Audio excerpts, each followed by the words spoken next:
what chapter we want to be starting on, just to give everybody a reference at home. I forget.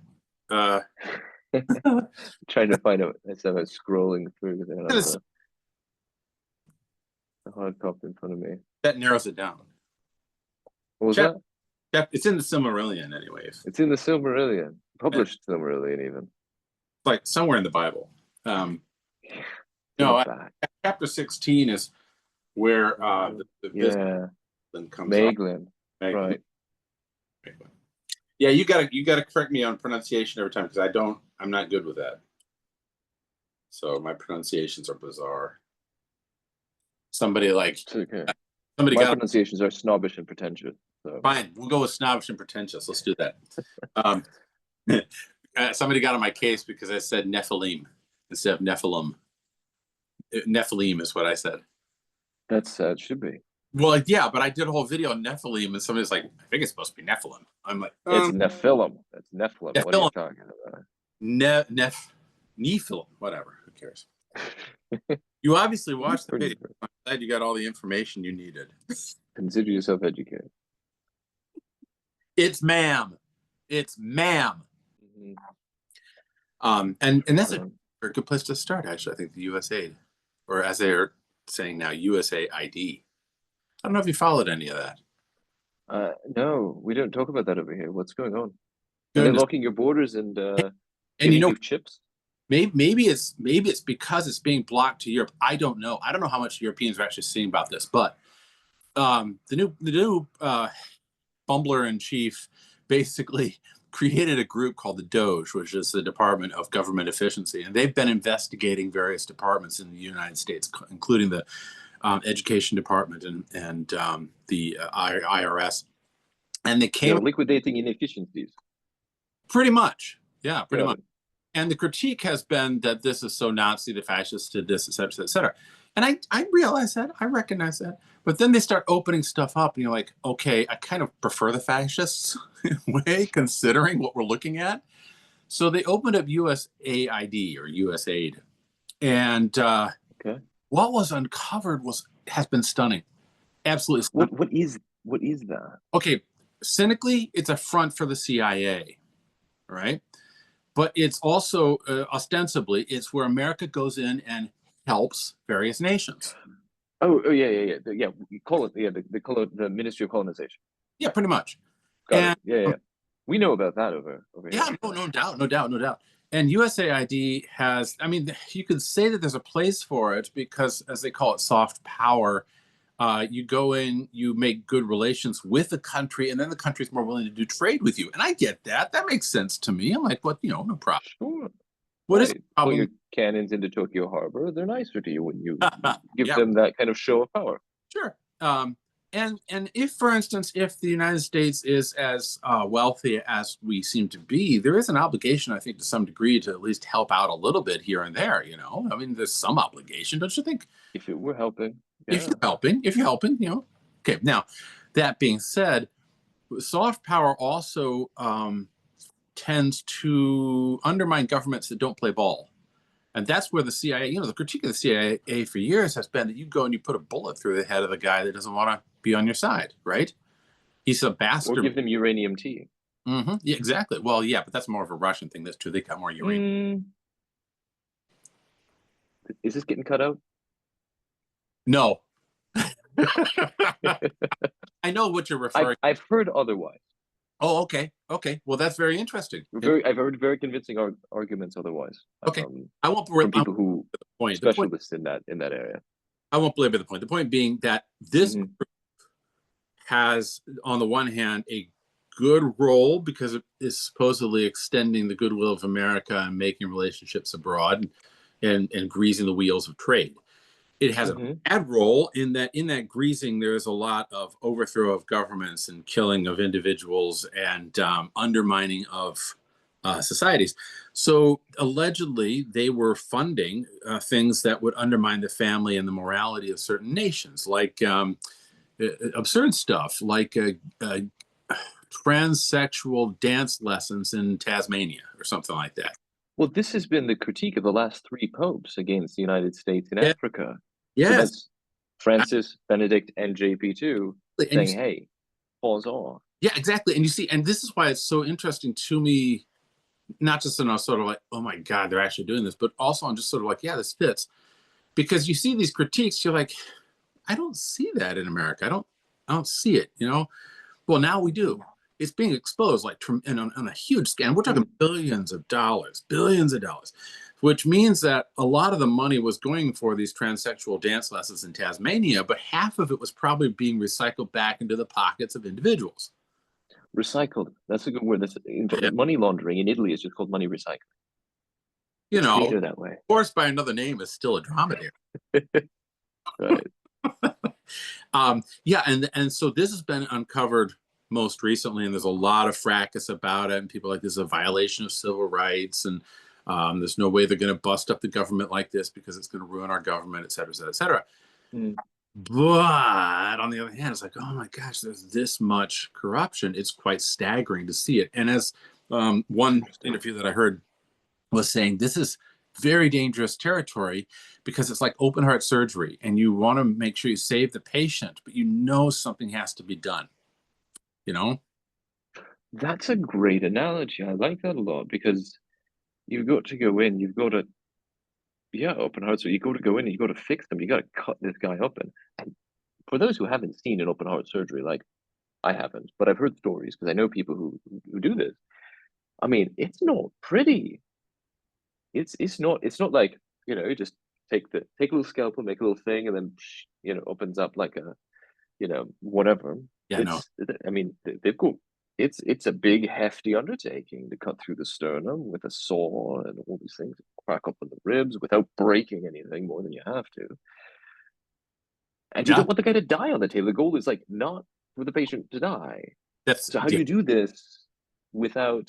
Well, I suppose the critique against Bumblr in Chief is that maybe he's not a heart surgeon.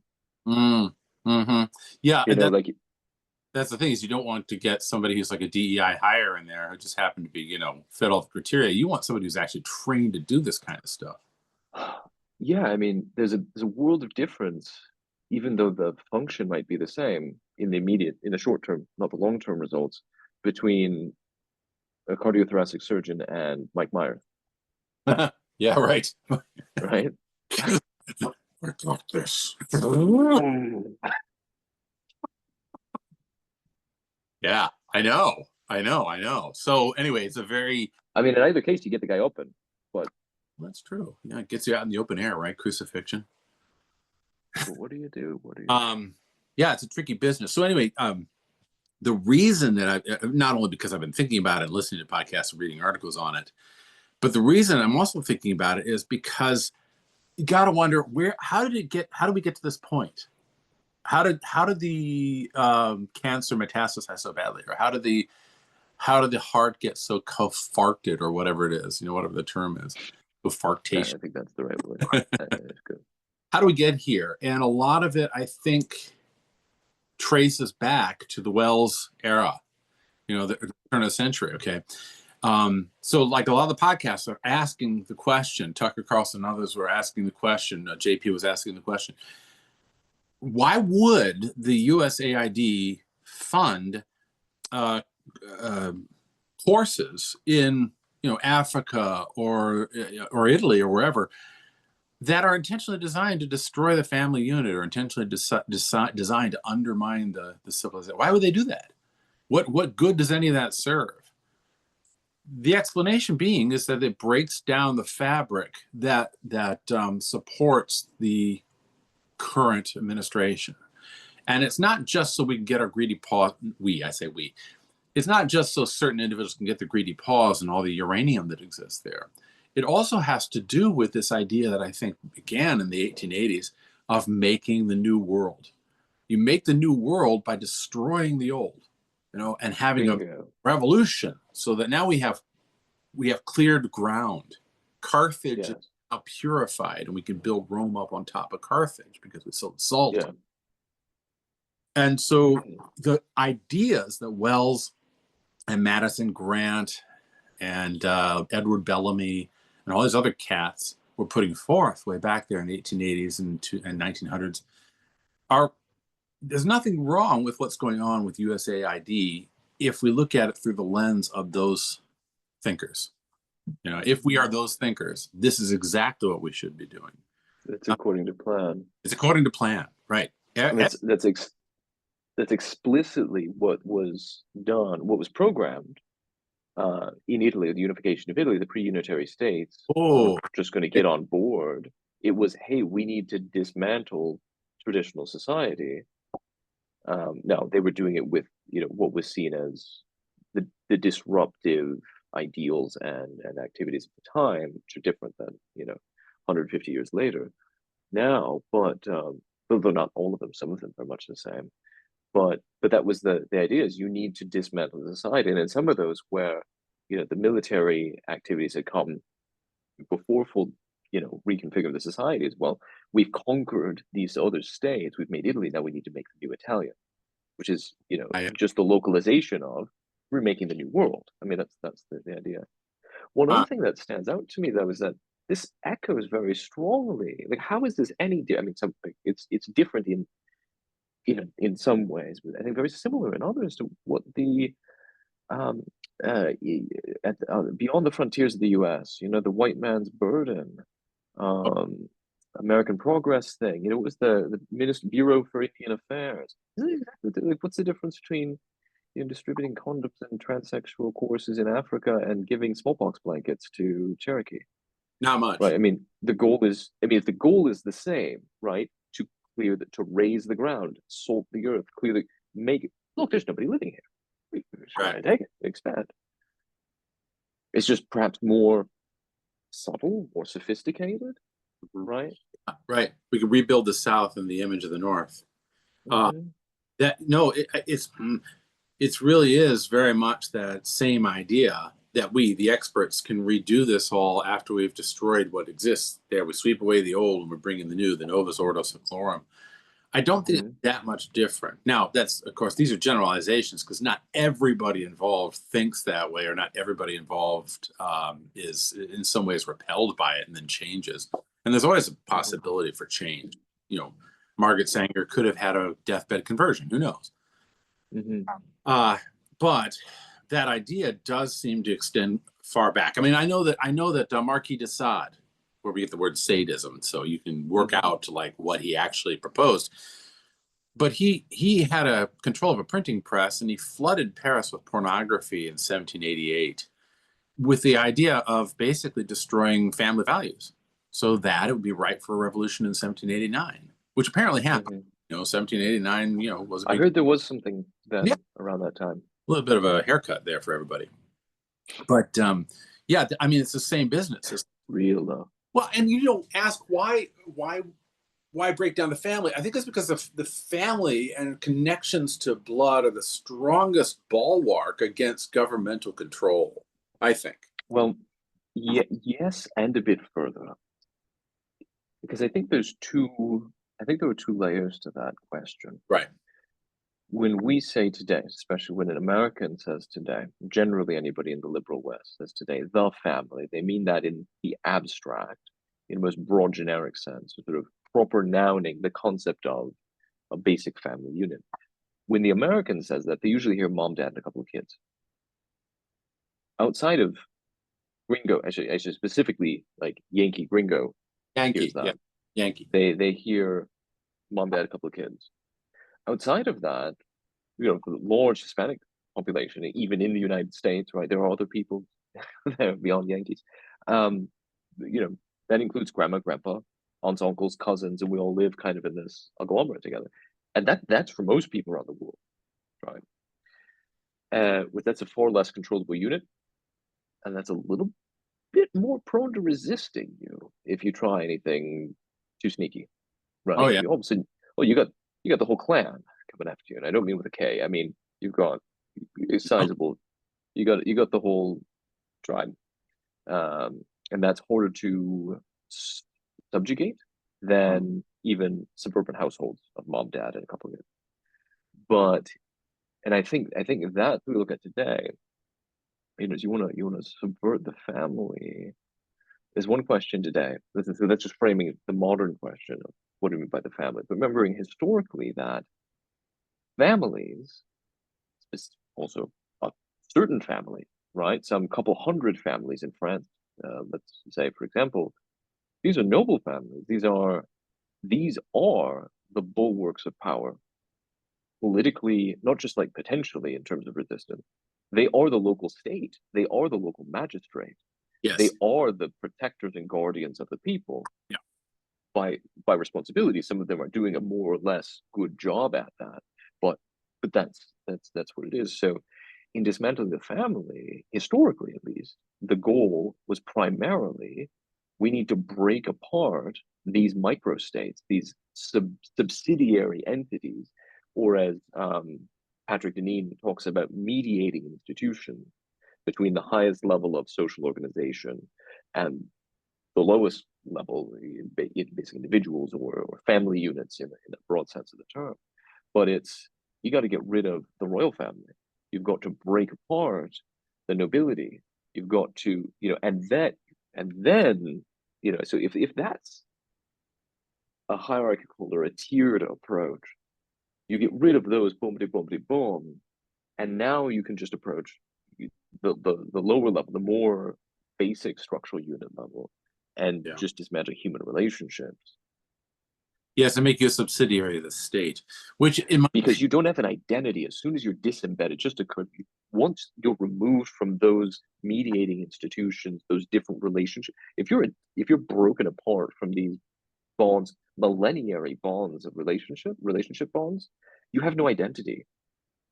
Which is why, of course, there's identitarianism, left and right, rampant these days, and why you're so malleable. You just take the identity the state gives you. Yep. In fact, citizenship has been redefined as the identity the state gives you. Yeah, which is really brought forth, I think, in the novel We. I don't know if you've ever read that, but No. Yevgeny Zamyatin. Very, very fine novel, 1920. And it's a future where everything is based on mathematics. And so everybody. Yes, I've heard of this. Mr. Yeah, Blackman was telling me about that once. I really enjoyed it immensely. It precedes Orwell's and Huxley's Brave New World and Orwell's works. So he's kind of he's already thinking through this issue, this problem of the subsidiary to the state thing. So 1921, We by Yevgeny Zamyatin. But here's a counter. It's not a counter argument. It's just a counter observation. I agree that the extended family is the biggest bulwark against state tyranny. And I think that's a good thing because I'm not pro tyranny. I'm not like, yay, tyranny. But I think that one has to consider the alternative reality that clan systems have been problematic throughout history, to say the least. Okay, and we've had lots of clan wars and clan issues and clan disagreements, so to speak. So there is that. Okay, go ahead. You were going to say something. Sed contra. Yes, clans can be oppressive of individuals within the clan. We have to be aware of not imposing our liberal bias on social structures and what people's own self-sense of identity is in those situations, because historically you don't necessarily have radical individuals within the clan system. Yes, certainly there are problems. This was one of the big problems that the church has with ancient Rome back in the day, is that only the paterfamilias is a person, right? He has full rights over the body and existence, life, death of everyone else in the family unit. And this isn't just mom, dad, and a couple of kids. This is like full clan systems, right? Extended family tribes. But the whole idea of multiple clan warfares, we're always at war. When you have when you have a bunch of different units, they're at war and it's constant conflict and all this. It doesn't match up with historically, but that's part of the story that's told. That's part of the post-revolutionary story that we're told.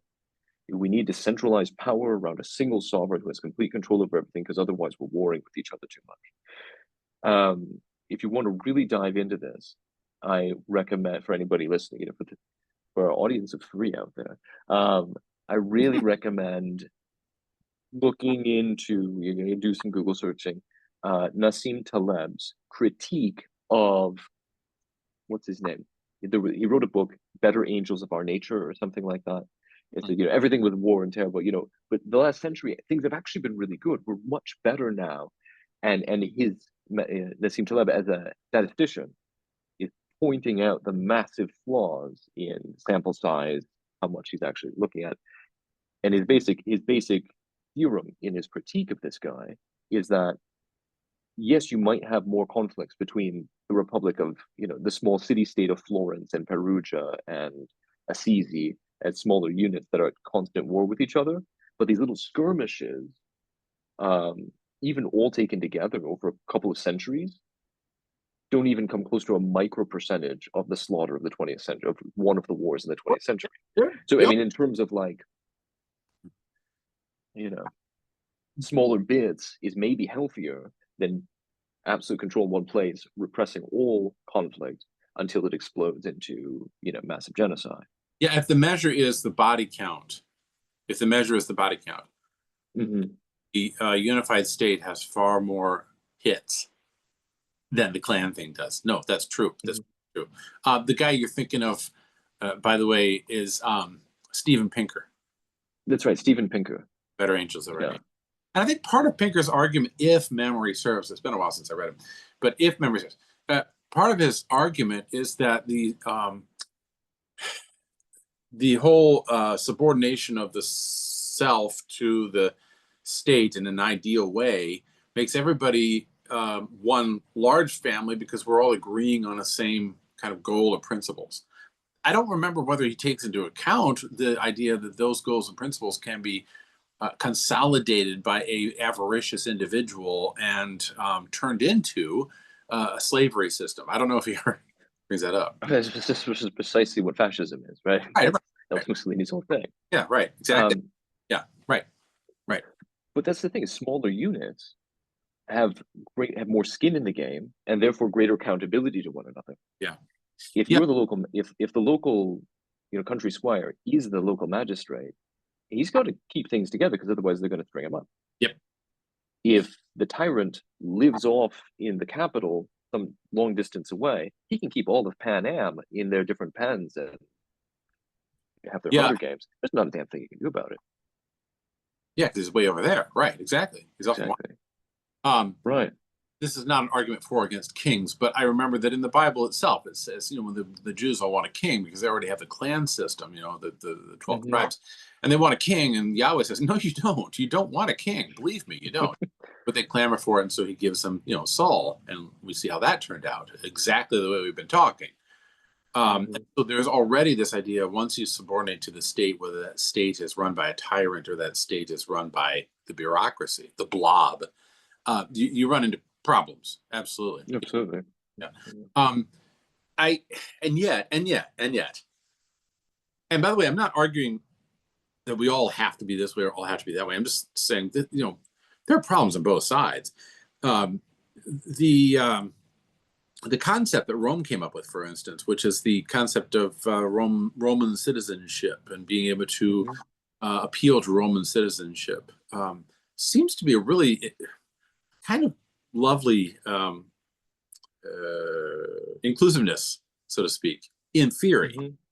Now, in practice, it was probably far more, look, you can do this, or we'll take your skin off and put your balls onto a pike and carry them around, and we'll cut off your right hand and put that onto our banners.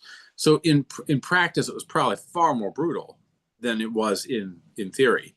But for Paul, for instance, to be able to claim Roman citizenship and thus to avoid torture, to me, that sounds like a kind of a swell deal, sort of a equality under the law, so to speak. So in theory, great. In practice, not so much. And that's why when I look at what's happening right now with the USAID, it's almost like this seems to be frequently the end of these attempts to make a unified state. Because America, for instance, and its concept is quite lovely, I think. Conceptually, everybody's made equal by God and endowed with certain inalienable rights. That's a great idea. It's a great idea that no man is above the law. It's a great idea that the checks and balances will keep the greed in check, as Hamilton says. These are all great ideas. And I still think that they're wonderful to try and work out. The problem is that when you look at the track record, at least for the last 200-something years, it has trended towards corruption and violence and overreach and individuals profiting on a massive scale and the beating down of the small guy. So I'm not saying America sucks. I'm just saying there is this tendency towards this thing, which should be a really big red flag as to where we throw our hat completely when we're talking about how to live on this planet, so to speak.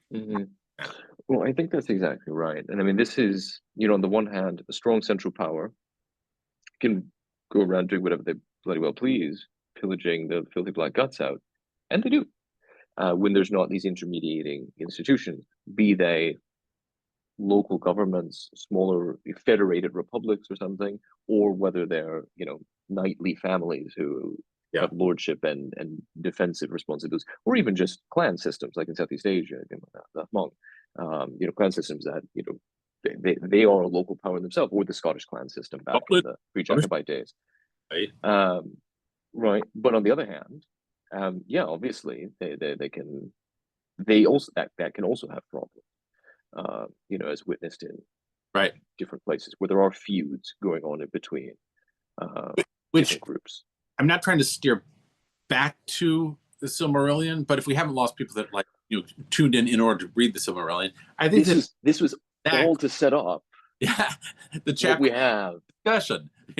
Exactly right. Because it's often said that Karl Marx, his major flaw is that he doesn't understand human nature, and that he ascribes to human nature a virtue which doesn't exist. He doesn't acknowledge the fact that humans are prone to corruption and sin.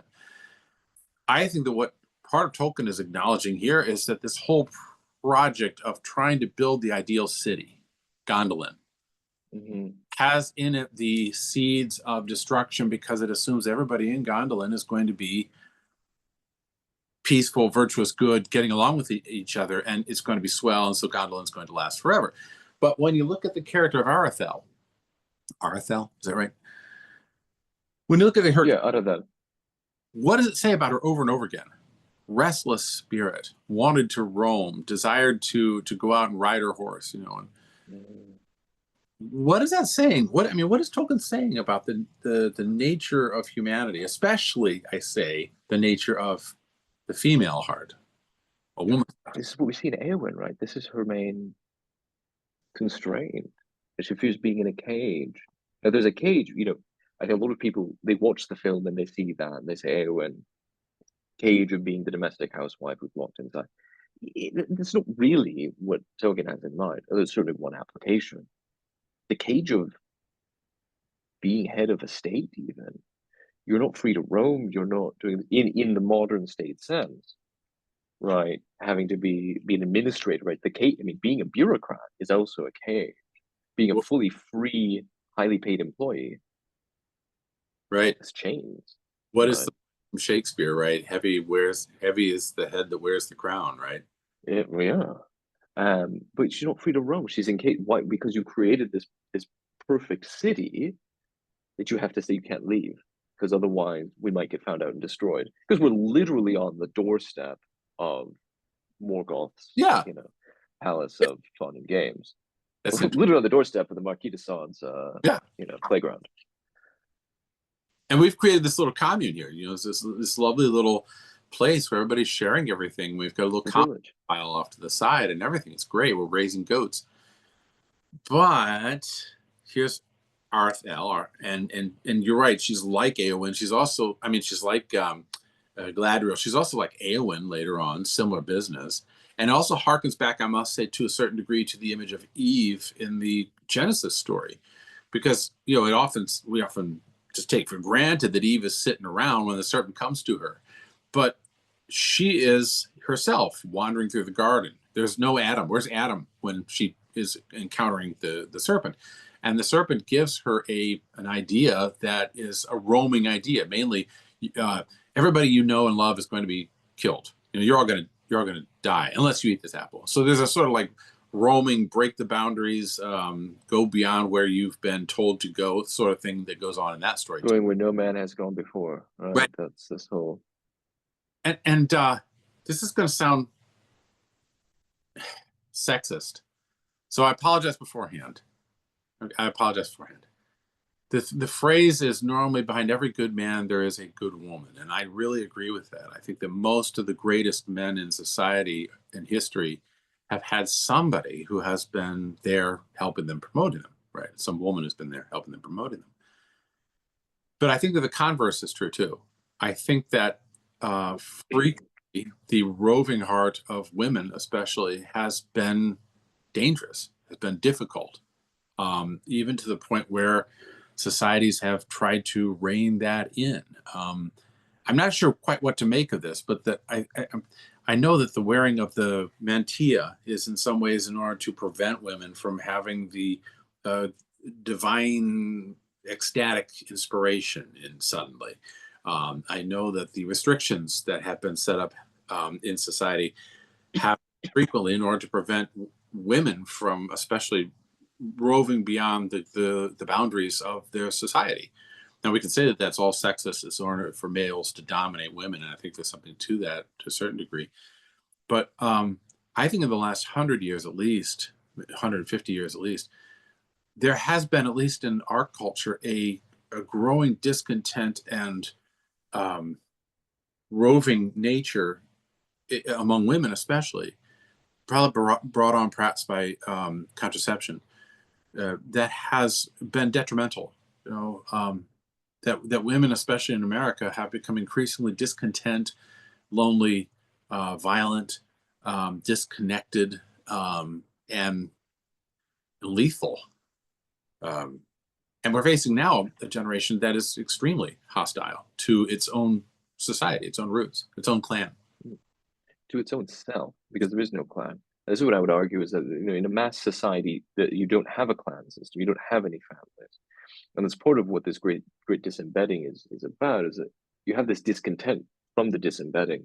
There is no big family. I mean, I think that's the interesting thing about the Illuminist project. Yeah, is that the idea that the big state is your family is a lie, because it can't be, because human beings are made, we exist as biological creatures at a certain scale, and it doesn't scale up. yep. It takes you can only have intimate relations with a handful of people. You can't have intimate relations with 5 billion people. Right. You can't have intimate relations with 150,000, with 150 people, let alone 150,000, 10 million. Despite it's just, you can't. So it's meaningless. It's you all of a sudden become isolated to the degree that you've enlarged what should be the family as a unit to a large state. You're an isolated, easy to pick off target, but you're also caged in. And I think that's the thing, is the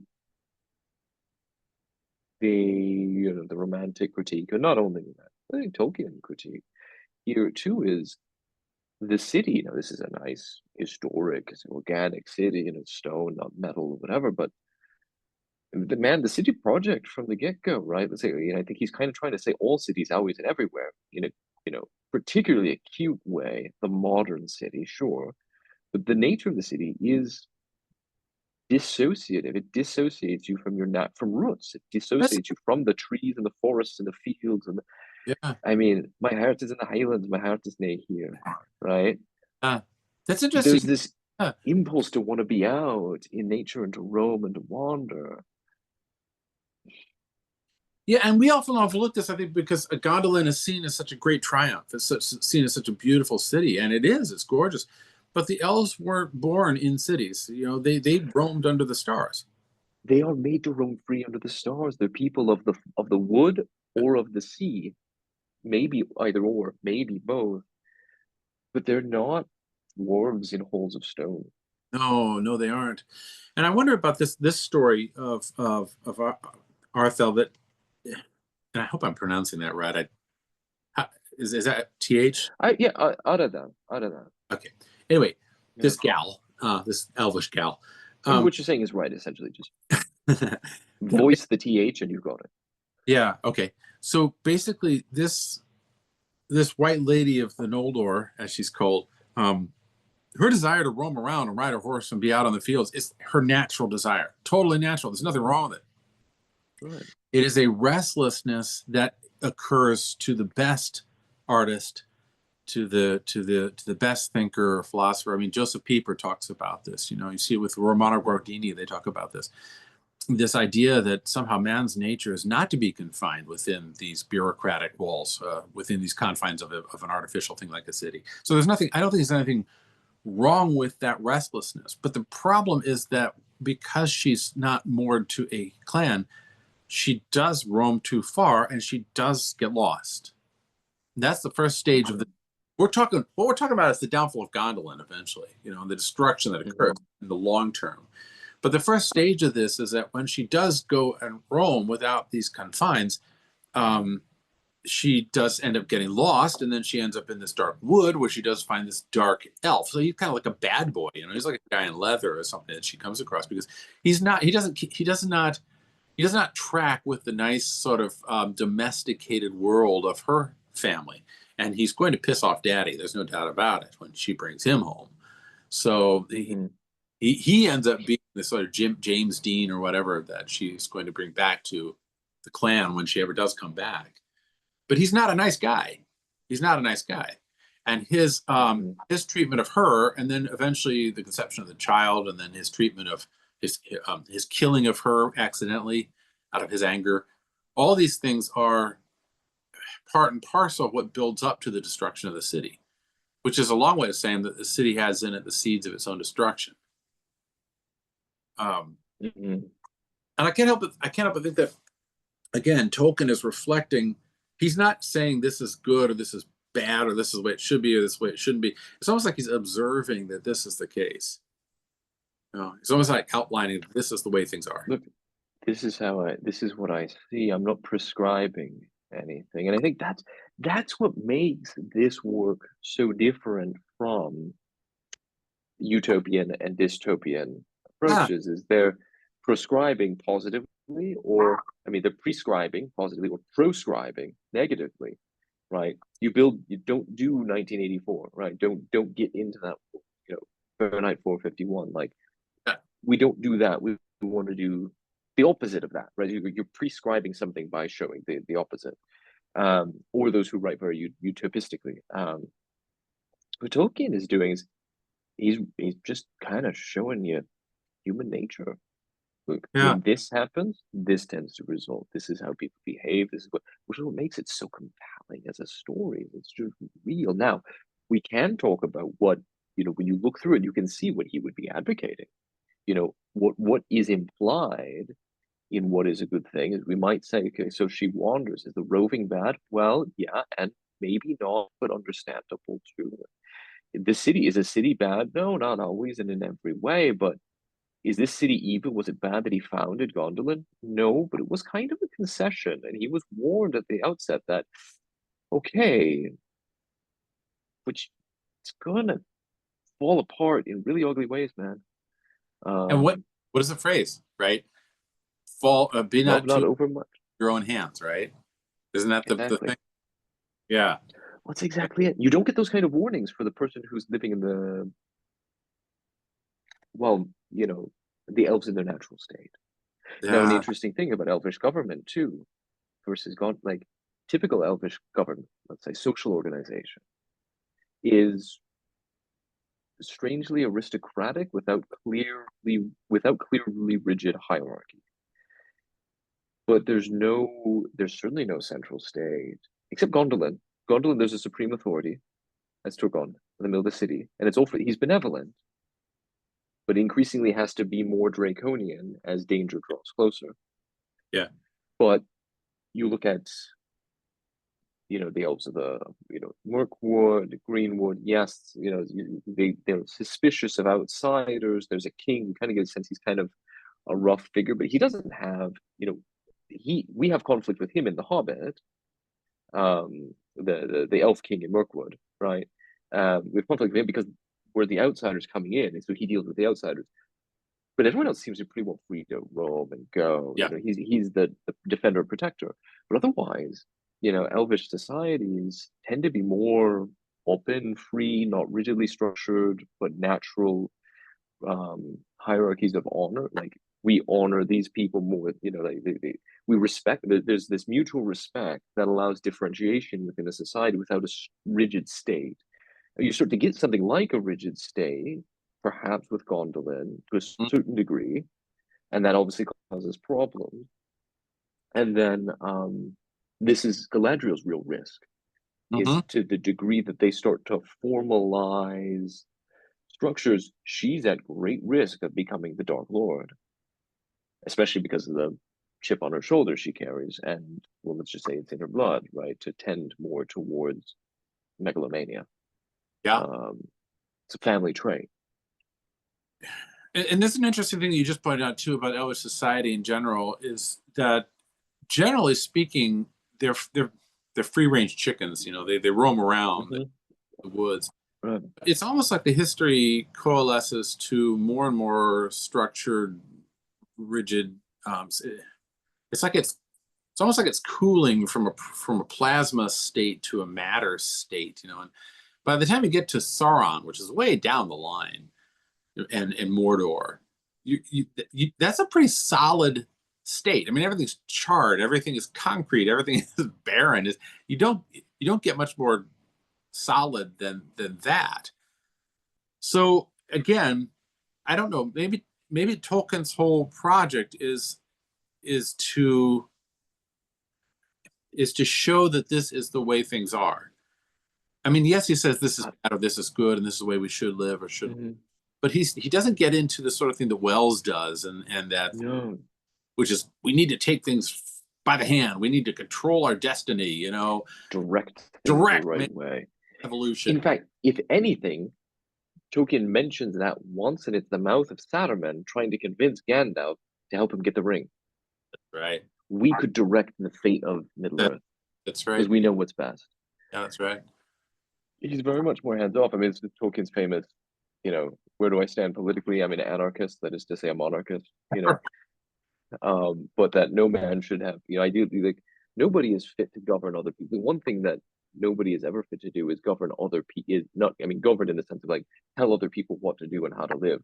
Least of all, those people who campaign to have that kind of position. So he's very much against democracy in the sense of elected officials who are gunning for the job. Those are the worst, those are the last people you want in charge. A very platonic observation. It's very platonic. Yeah, it is very platonic. It's very platonic. But I agree with you fully about what Tolkien's showing us, and just simply he's observing. I think he is observing.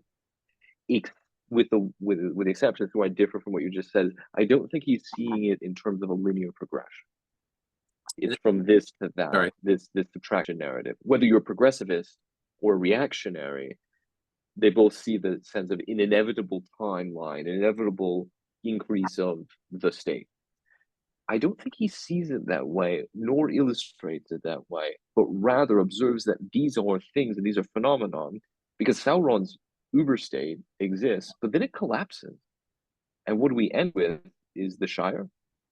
And even Gondor, the king comes back, but Gondor actually becomes more of an open society than a more rigid state with the return of the king, because all of a sudden the northern kingdom is reestablished in union with the southern kingdom, but everybody's pretty much self-governing. The Thane, the Tooks, cease being sort of the brigand clan beating up thugs, hunting down the brigands. But they the ruffians, that's the word they use, right? Shooting, hunting down ruffians that cross into their land, and they become the subsidiary local representative of the king without being heavy-handed. It's just they're kind of the point of reference. And otherwise, you get this highly subsidiary structure, loose structuring of society. So I don't think he's so inevitabilist as we might tend to want to see, the way that we might tend to want to see things formed as we are in the modern progressivist world.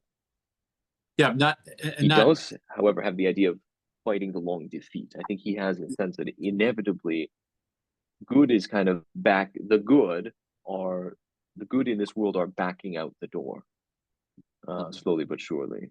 And that's the fate of the good. Those are the three things that I guess I was reflecting on. One is that idea of the long defeat, which is an Anglo-Saxon idea. The second was his designed sequel to the Lord of the Rings, which was the Ragnarok of Middle Earth. And the third was this. I don't know what the thing is. His idea that certain things do seem to fall apart. Things tend to fall apart. Yeah, and I think that too is an observation, right? I mean, things, even good things, fall apart. The Lothlorien, Gondolin disastrously, Lothlorien, sad, despondently, melancholically. Mordor falls apart. Yay, that's a good thing. But even I think what you're referring to, his sketches of a sequel to Lord of the Rings, I don't know if it's so much the Ragnarok of Middle Earth, because we're still living in Middle Earth. But as like Gondor, there's a great succession, but then pretty quickly they start getting into wars with Rohan, and the kids are all doing drugs and engaging in necromancy, like within 2 generations. Right. Like even that, there's no perfect society. I mean, he's lest anybody accuse him of being utopian or something. Yeah, exactly. How to get screwed up really quickly. But I think that's a very important point, though.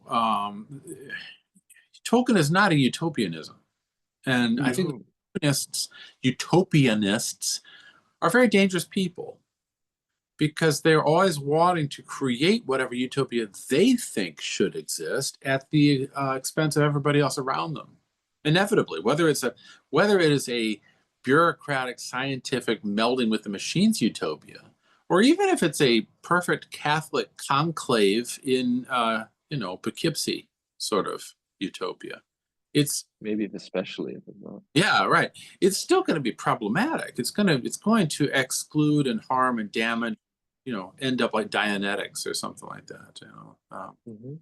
So I mean, that's exactly the thing, is whatever your flavor of utopia, the idea that we're going to create the perfect society, you're an ideologue one way or another, and that's where you become the dangerous person that Solzhenitsyn writes about, or Dostoevsky writes about. Is you're all of a sudden capable of gross atrocities in the name of the betterment of humanity. As Thomas More wrote about this way back when. Thomas More's famous work.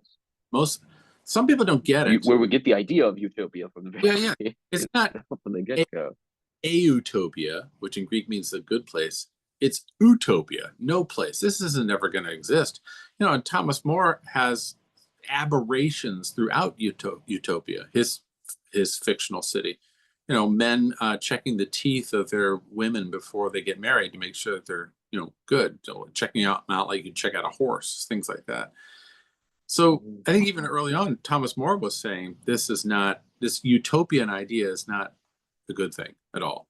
It's utopia, not a utopia. So, yeah. Which is interesting, because I think, we've raised the question again and again, how far back does this go? Yeah. Well, as a very clear conspiracy and plan and plot by certain fraternities to, steer the course of humanity, there's a specific point in time, or a few points in time, say in the late 17th century or the 18th century, where that kind of starts, sure. But these ideas, why is Thomas More writing utopia to begin with? Right. Because the Renaissance all of a sudden got this enamored. I mean, they started reading Plato a century or two before, and by the time of the Renaissance, they got enamored of this idea of like, oh, everything could be, like rationally spherical, and we could take Vitruvian Man and impose that, because like Vitruvian Man does, the design, Da Vinci's thing, man on the circle, this gives the perfect proportions, plus Plato's Republic. Oh man, we could create perfect societies that are just rational.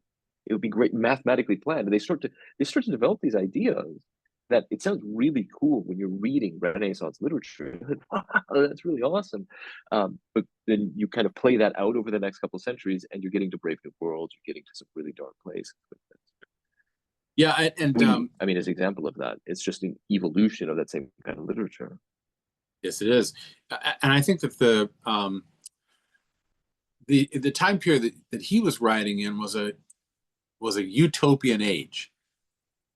And that's why he wrote utopias, because it was a utopian. He didn't. I mean, he didn't just have the idea that you were going to have Christendom be the way to go, right? Secula seculorum. But then you had the whole idea that we're going to make a better Christendom through Puritanism, or a better Christendom through Calvinism, or a better Puritanism through breaking from the church and imposing our will as the magnificent Henry VIII that we are, and his act of the act of supremacy wasn't until 1534, and Utopia was written in the teens, I think, so some 20 years before that. But he was already seeing that there was a movement towards this. Let's make Vitruvian man a reality. Let's make society based upon excellent principles in the Renaissance.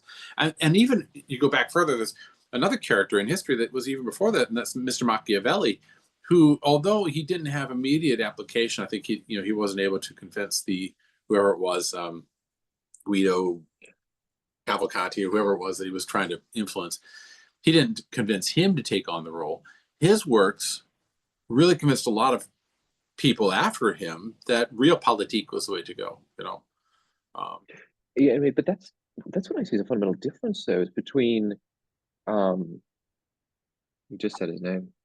He lived up the street. What's it called? What is it? The Italian Machiavelli. Machiavelli, yeah, it's right over there. I mean, it's about an hour's drive away, 2 hours drive away. But Machiavelli, right, Lorenzo the Magnificent.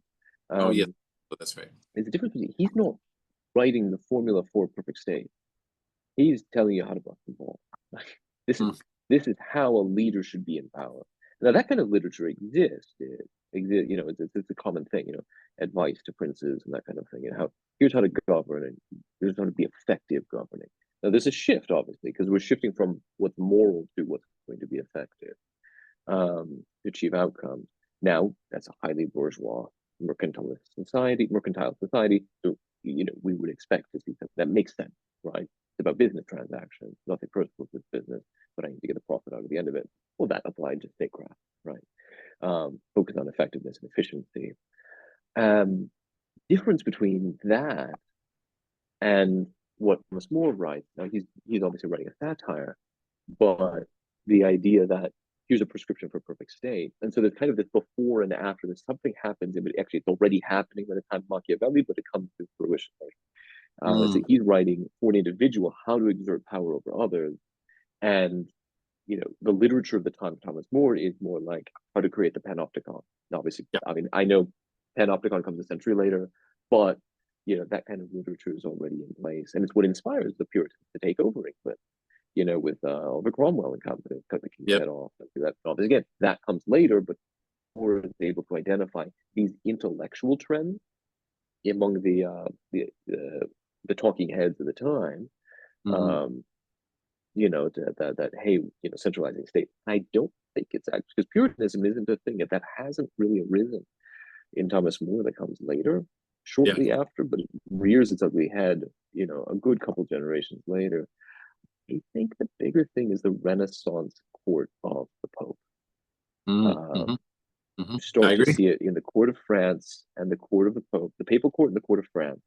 Really bring this, they initiate this notion of I'm the central thing, and I can start to craft and solidify these iron bars around to make this thing the perfect state. And the church at the time, the church in Rome, the theologians come up with the idea this is this new model of the church instead of the body of Christ. This is what is going on at this time theologically, is Western theologians start to propose the idea that the church is a perfect society. It's the societas perfecta. It's no longer the body of Christ. It's no longer a mystical communion of saints.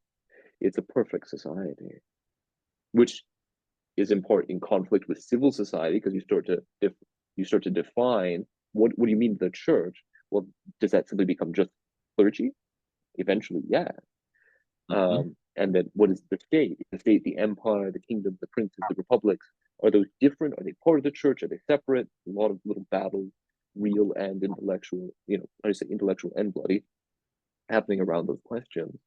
But I think you get this shift, and I think that's the kind of thing that More is conscientiously I think that's more what he has in mind, is some of the shifts in the church just at home in England, where the King Henry VIII is taking more of a Machiavellian kind of approach. I'm just going to call the shots. I'm going to tell the Pope to, where to stick it. I can do whatever I want. I can sleep with whatever I want. No, that's not different from Herod or any of the biblical kings.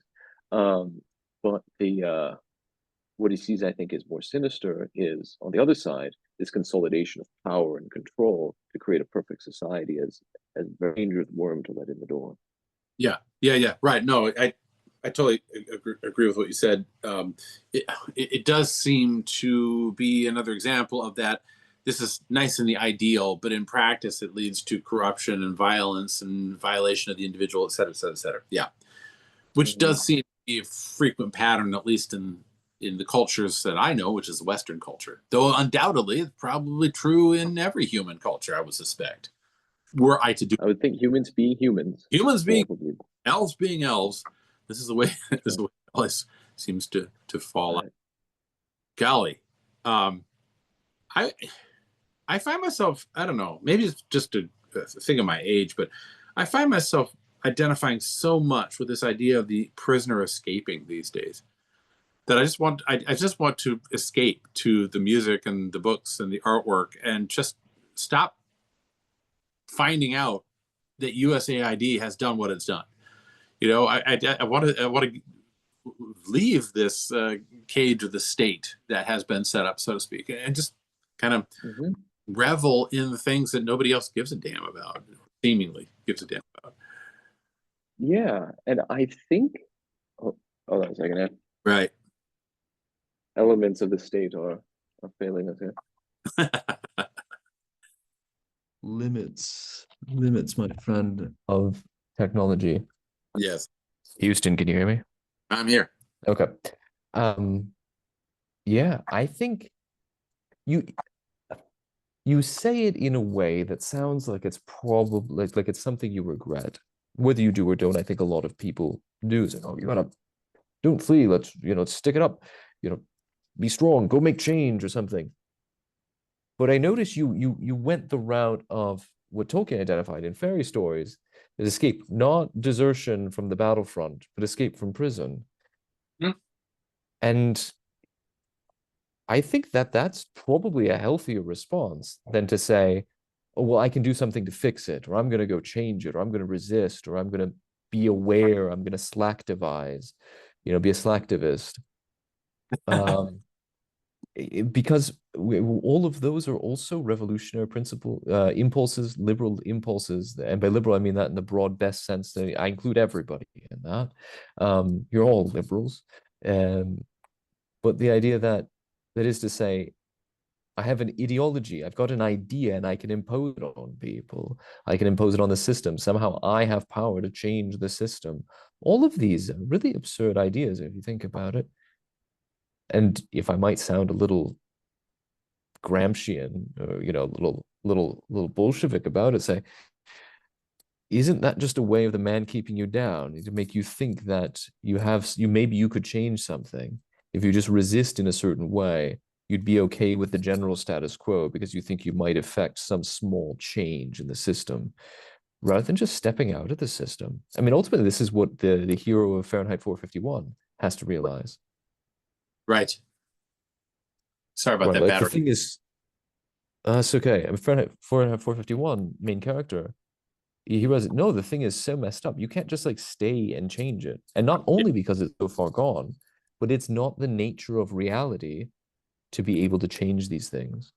Yeah, and you see that, I mean, Bradbury seemed to suggest that, and so did what's his name, Terry Gilliam in Brazil, and so did to some extent George Orwell. I mean, all these dystopian, even Huxley, that. You know what else? Sorry, I was gonna say, Shawshank Redemption is also about this, and he has a little secret about it. Like the beautiful secret of it is Dostoevsky, and I'm gonna say that is beauty will save the world.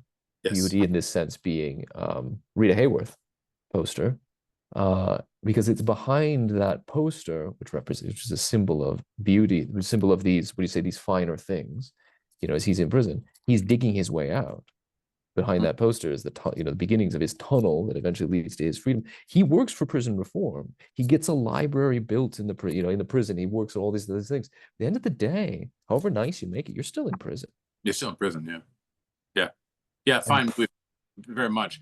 And by the way, I don't say it with regret. I say it with more an elvish wistfulness, a recognition that when I was younger, I thought that I could fix the world. When I was young, I thought that participation and doing your job, like the horse, in Animal Farm, if I just work harder, it will be fine. But it's a recognition that no, we look out for the people around us, family, and we do the best that we can with the job that's put in front of us.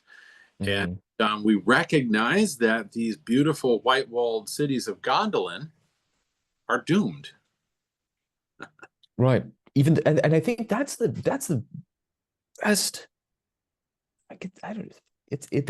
the really great thing about Gondolin. The story about Gondolin is it's not an effective, attractive, but fundamentally evil city that, it should fall apart. It's not Animal Farm. It's not, Orwell's, perfect. It's a good, and even the good thing, like, it just can't. It's the good thing. It's got all the good things, and it just can't. Yeah. It itself is not made to last. Yeah. The beautiful white cities, the white walls. At the end of the day, really, you're called to go across the sea. Yeah, and it's interesting that to find the lost road. I guess that's the right, exactly. I mean, if you were human, you could found something that seemed to be permanent and then die and not see the fact that it's going to disintegrate. The fact that they're elvish and last for a long time. I mean, their shelf life is pretty extensive. There's a shelf life of an elf. That's right. And then his half-life. Is that this gone off? You're going to found something that you're going to see disintegrate in your own existence. And that maybe I'm foreshadowing a little too much, but maybe that's a huge portion of why eventually we see the humans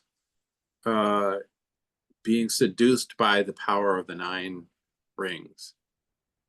Maybe that's getting ahead of ourselves right now, but seeing the fact that this is going to happen without the power to be able to fix it or the ability to accept it over time may be one of the reasons why they say, we'll take this power, this technology to extend this without reckoning the fact that it's going to destroy them completely. But let me shelve that. I'll shelve that for now. That's just an observation on that score. I think you're,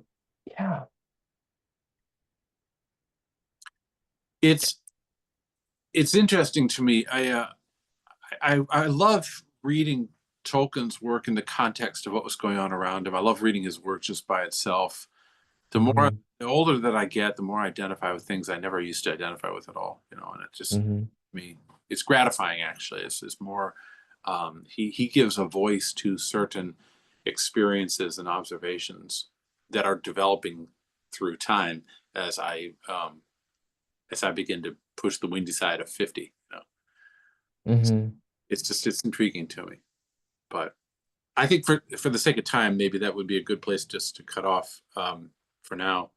And maybe afterwards I'll show you something before we completely sign off. But I think that's a good place to end this exchange. Please do. Well, I think that's right. Maybe if I actually might, for closing, I recommend the whole thing. But the elegy written in a country churchyard by Thomas Gray is, is on this theme. And just the very first line, or the very first stanza anyways, the curfew tolls the knell of parting day. The lowing herd winds slowly o'er the lea. The ploughman homeward plods his weary way and leaves the world to darkness and to me. And we know, of course, that one famous line in there involves far from the madding crowd's ignoble strife. Their sober wishes never learned to stray.